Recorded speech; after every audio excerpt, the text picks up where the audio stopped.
시장을 살펴보니 코스피가 연일 좀 강세를 보이면서 2,500 시대를 좀 개막하지 않겠냐라는 기대감이 있었지만 오늘은 좀 쉬어가는 듯한 모습이 나타났었습니다. 일단은 우호적인 수출 환경이나 기업들의 실적 바탕으로 하반기에는 좀 괜찮아질 것이다라는 긍정적인 평가가 있는 것 같은데요. 일단 지수 전반적인 상황에 대해서 점검을 해보도록 하죠. 예, 우리가 현재 오늘 보고 있는 시장 상황은 누가 보더라도 기술적인 짧은 조정이다 하는 것. 따라서 그러한 조정을 좀 바꿔서 한때 조만간 우리 증시는 미국 증시와 마찬가지로 상승 랠리를 다시 재현할 것이다. 이렇게 기대할 수 있는 충분한 상황입니다. 하지만 자신하기에는 다소 지금 꺼림직한 측면이 있죠. 외국인들이 갑작스럽게 어제와는 전혀 다른 상당히 수비적인 현재 약간의 위험을 감안한 보수적 스탠스를 보이고 있는 것 때문에 그렇습니다. 선현물은 모두 매도를 했어요. 코스닥까지 같이 매도를 하고 특히 선물 쪽의 매도 규모는 상당히 큽니다. 4,900 거의 5,000계약 정도 매도하는 것을 보면 전반적인 배면에 깔려있는 바탕 흐름은 좋다고 하더라도 무작정 현재 상황을 좋게만 볼 수는 없다. 최소한의 어떠한 경계는 특별한 시점을 맞이해서 더욱더 우리가 가져야 되지 않겠느냐 하는 그런 시각으로 이제 말씀을 드리고자 합니다. 일단 북한 리스크는 상당폭 완화가 됐죠. 전 세계 증시는 그에 화답을 하며 유럽 한참 멀리 떨어져 있는 유럽 증시마저도 강세로 전환되는 그런 모습이 나타났다는 거죠. 일본 증시는 폭등을 하고 있고 말이죠. 하지만 그런 분위기가 우리 증시로 추가적으로 더 연결되지는 않고 있습니다. 일단 지수 급등세가 갑작스럽게 제동되거나 감속되는 그런 모습이 삼성전자 내지 또 SK하이닉스의 약세를 통해서 나타나고 있고요. 그것이 비단 그들 대형주뿐만이 아니고 코스닥에 있는 중소형주들 한테까지 일단 단기적인 현재 지금 부정적 영향을 주고 있는 그런 모습입니다. 이런 모습은 다소 이례적인 모습이라는 것이죠. 적어도 현재 시장 위험이 크지 않다라고 한다면 이럴 때 코스닥이 튀어나갈 소지가 좀 있는, 특히 정부 차원에서 코스닥 시장 활성화 방안까지 제시되고 있는 상황이라면 충분히 그럴 수 있었다는 건데, 하지만 시장의 반응은 그렇지 않았습니다. 그래서 이 부분은 물론 큰 문제는 아니겠습니다만은 결코 무시할 수는 없는 다소 부담이 되는 변수가 된다 하는 관점으로 보실 필요가 있을 것 같고요.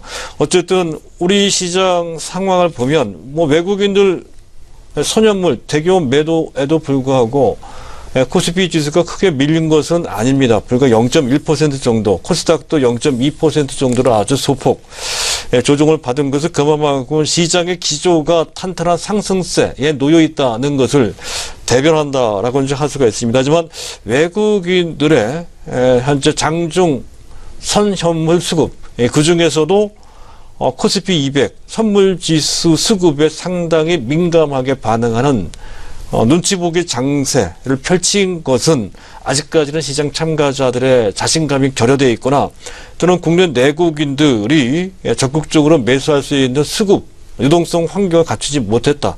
수급 불균형 상태다 하는 점을 보여줘서 이 부분은 우리 증시에 계속 장애가 될 소지가 좀 있습니다. 그 점 무시할 수는 없다는 것이고요. 또 판도상의 특징을 보면 현재 실적이 이만큼 탄탄하게 뒷받침되는 종목이 없죠. 바로 삼성전자와 SK하이닉스입니다. 이들 종목이 오늘 갑자기 급등세가 스탑됐다, 멈춰졌다 하는 점에서 지켜봐야 된다는 거. 전반적으로 기술적인 조정이겠지만 그래도 스탑한 것은 현재 다른 어떤 변화의 포인트가 될 수가 있기 때문에 역시 마찬가지로 관찰해야 된다는 것이고, 반면에 그동안 움직이지 못했던 앞에서 말씀드렸던 조선철강 그리고 자동차, 건설주도 꽤 탄력적으로 올라왔습니다.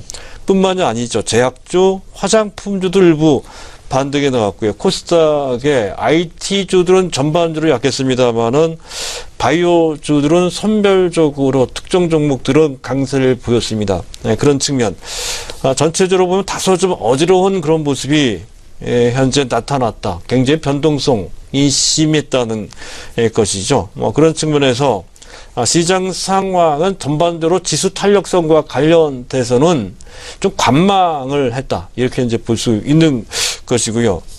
또 한 가지 시장 판도 측면에서 본다면 최근까지 또 그랬고 또 앞으로도 그럴 것이다 여겨지는 반도체 즉 IT 대형주들이 주도하는 그런 장세가 지속하되 그러한 흐름에 어떤 업종 낙폭과대 종목들이 쫓아갈 것인지 아니면 실적 시즌을 맞이해서 3분기 실적에 좋은 종목이 쫓아갈 것인지 아니면 3분기는 저조하더라도 그 다음 분기 즉 4분기 때 실적에 좋은 종목들이 쫓아갈 것인지 이런 것에 대한 전반적인 탐색과 과정이 나타난 것으로 그렇게 판단이 됩니다. 해서 오늘 같은 시장의 성격은 지수의 향방에 다소 여러 가지 이벤트를 앞두고 좀 애매한 상태 하에서 판도에 대한 키맞추기 장세가 낙폭과대주를 중심으로 그동안 움직이지 못했던 종목들을 중심으로 해서 부분적으로 또는 한시적으로 나타났다 이렇게 판단이 됩니다. 여기에 너무 큰 의미를 부여하는 것은 다소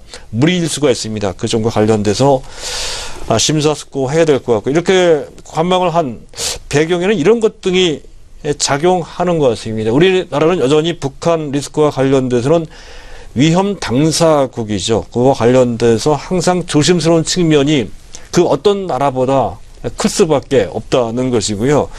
또 FOMC를 현재 이틀 앞두고 있는 상태입니다. 이번에는 뭐 금리 인상을 안 하겠죠. 금리는 동결되겠습니다만은 사상 첫 현재 지금 보유 자산 축소 결정을 내릴 소지가 있습니다.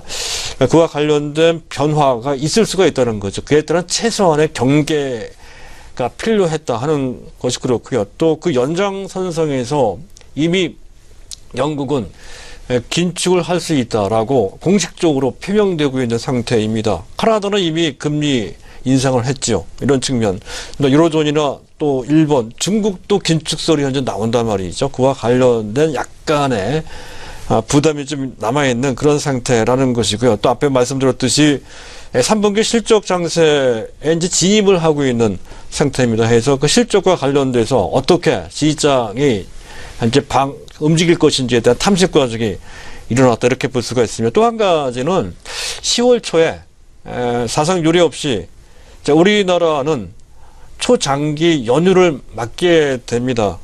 따라서 그와 관련돼서 약간 그 기간 때는 어떤 일이 발생될지도 모르니까 약간의 조심성이 좀 있었던 것으로 그렇게 이제 판단이 된다는 것이죠. 그리고 실적과 관련돼서는 현재 3분기 실적이 좋다라고 하는 그 대상 가장 대표적인 섹터가 화학주입니다. 정제 섹터, 또 일반 석유화학주 여러 가지 분야가 있죠.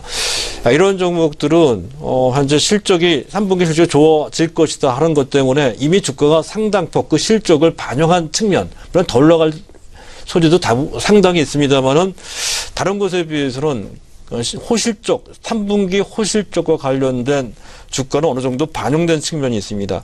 따라서 3분기 실적은 부진해서 그 바람에 주가는 못 갔지만 4분기에 실적이 좋은 그런 종목이 있다고 한다면 그들 종목은 부상할 가능성, 조금 더 많이 올라갈 가능성이 있다는 그런 관점도 충분히 유효하다는 거예요. 가장 대표적인 것이 건설주도 일부 해당이 되고요.